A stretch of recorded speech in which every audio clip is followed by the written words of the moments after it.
Well, thank you so much for coming in today. Thank you for having me. Yes, ma'am. Could you please tell me your name? My name is Victoria Renee.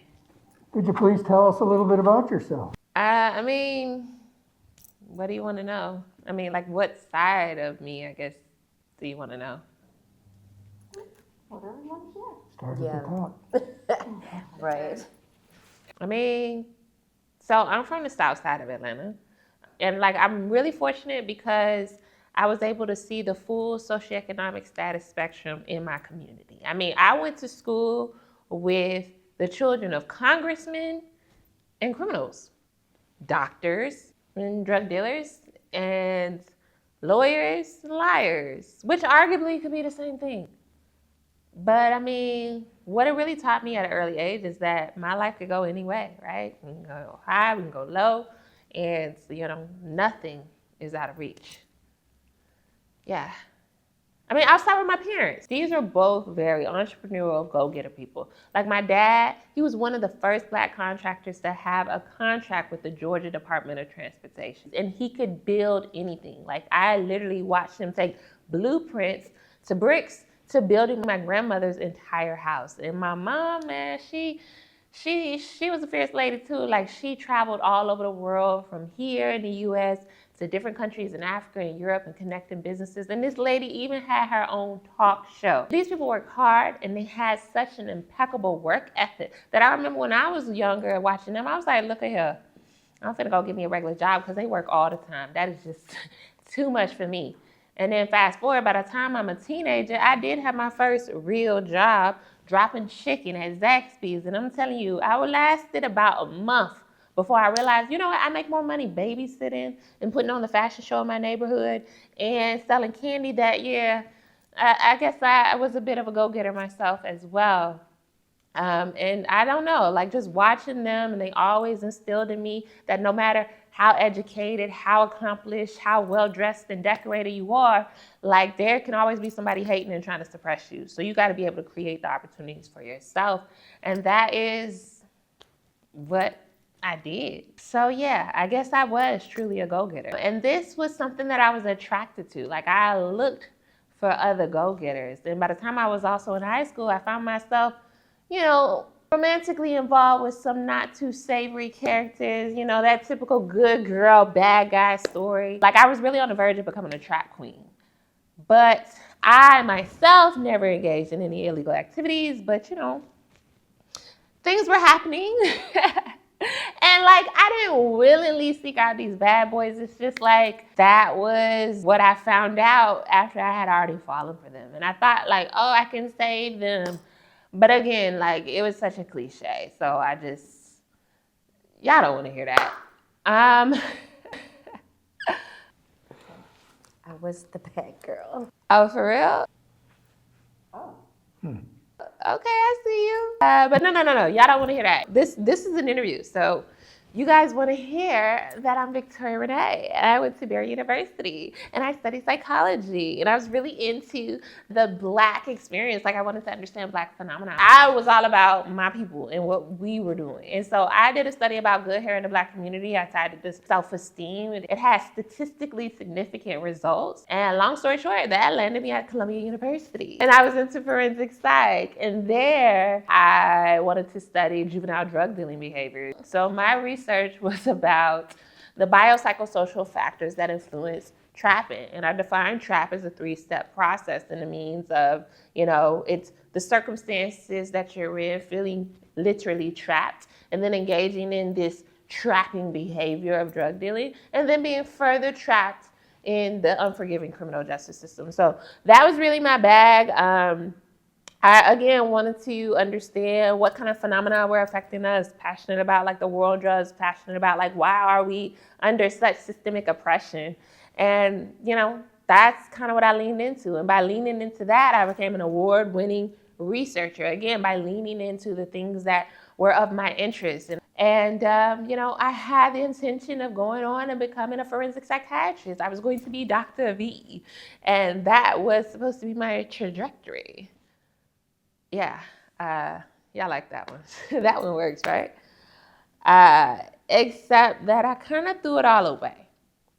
I mean, not completely, because my mom says we are the full summation of our experiences, but just in the sense that, I decided to become a storyteller instead and really wanted to tell stories from ordinary, dramedy, family dramas, coming of age stories to extraordinary sci-fi and horrific tales about characters within the African diaspora. So that really became my jam, and I decided to do, all kinds of studying to learn how to be a really strong writer. Like, I would go to the Fulton County libraries and stay there all day long, and I treated it like I had deadlines, and reading books and scripts and autobiographies about like prominent Black creators and trying to see how they came up. And even within the community here in Atlanta, I started working on everybody's independent set, like volunteering my services, and then eventually it led me to union sets, and eventually me and some other creators of color here in Atlanta, we put together something called Film Family Organization, which helped over 170 filmmakers of color here in Atlanta, Georgia, as far as providing workshops and employment opportunities and, connections and mixers and all the things. And that was really instrumental for me. And that led me to eventually going to USC and becoming a George Lucas Scholar in the screenwriting program. And literally 2019, I thought it was up, right? It's up, right? Not so much. I mean, I only had like a semester and a half in person before the pandemic shut everything down, baby. And even despite those circumstances, I still became the co-president of the African American Cinema Society. And, I was involved with that CBS Leadership Pipeline Challenge, run the NAACP and CBS Fellowship. Like, your girl was still getting things done because, this is what I love to do, as an artist. And I'm really big on ownership of one's art and maximizing one's IP as an entrepreneur. And There is power in ownership. Each of us is an entrepreneur in our own special way. hey, that's real. But when all of those, accolades and accomplishments sound great on paper, right? It makes you smile, it makes you cheese, it's what you want to hear, right? But life is so much more than what we put on LinkedIn and what we put on a resume. And honestly, life lately, has been life. In January of 2024, I moved back to Atlanta because my dad was sick, and then my mom got sick. And then one way or another, I found myself becoming a caregiver to both of my disabled parents. And let me tell you, life is overwhelming. And it's tough. And it's really the coming of age story that nobody really talks about. But somehow, some way, each day I'm trying my best to figure it out. And it's like, some days I feel like I get it. And some days I feel like I don't. And as if that wasn't hard enough, I started to face health challenges of my own. Life threw me another curveball when I found out after some biopsies and blood tests and MRIs that I myself had a brain tumor. And, imagine watching your father go through his own chemo and radiation, and then you thinking like, damn, I gotta be next. But I'm very fortunate to say that my tumor was non-cancerous. And in fact, by the time anybody really knows, I will have had it removed. Shout out to the doctors over at Emory Midtown. So, when you go through very significant life changes and challenges and circumstances that really make you say, look, God, what is going on? Like, we need to, I thought you said this, like, you told me this, that, and the other. Like, you said, no matter what, you would always be with me. No matter what, you would never leave me. Yea, though I walk through the valley of the shadow of death, like, God, you said you was supposed to be in that valley. You said no weapons formed against me shall prosper.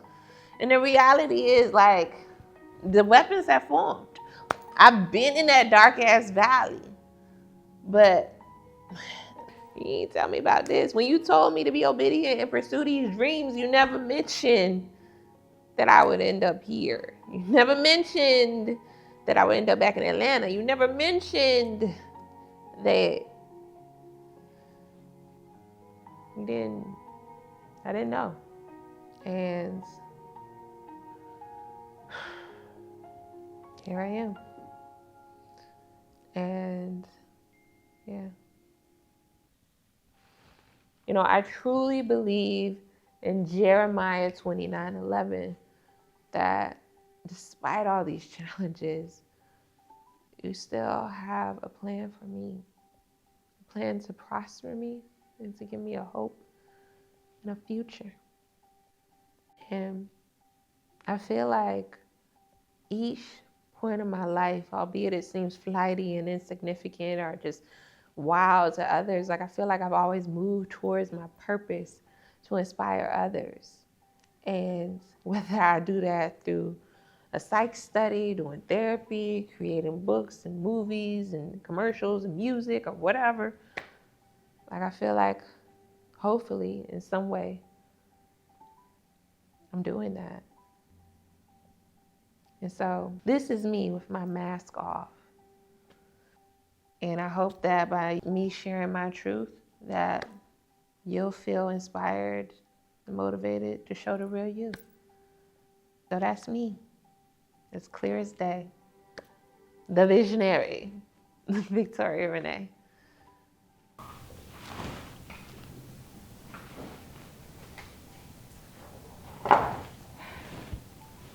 Okay. Victoria, I admit that's one compelling story. I'm sure that something that you have to share is going to free a lot of people. I agree. Thank you.